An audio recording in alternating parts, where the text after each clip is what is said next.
Un alt albastru. Îmi scăpase tot timpul printre degete, precum nisipul foarte fin din golful tăcerii. Dar am primit timp în plus, o altă viață, ca să învăț tăcerea, să tac împreună cu muții pământului, cu ultima zăpadă de pe creste, cu zborul fluturilor îndrăgostiți de flacără, cu mugurii dulci ai smochinilor.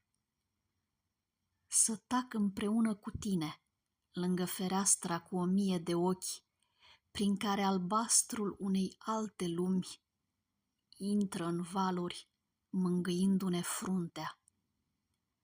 Să tac atât de mult, încât inima inimii să o aud cântând.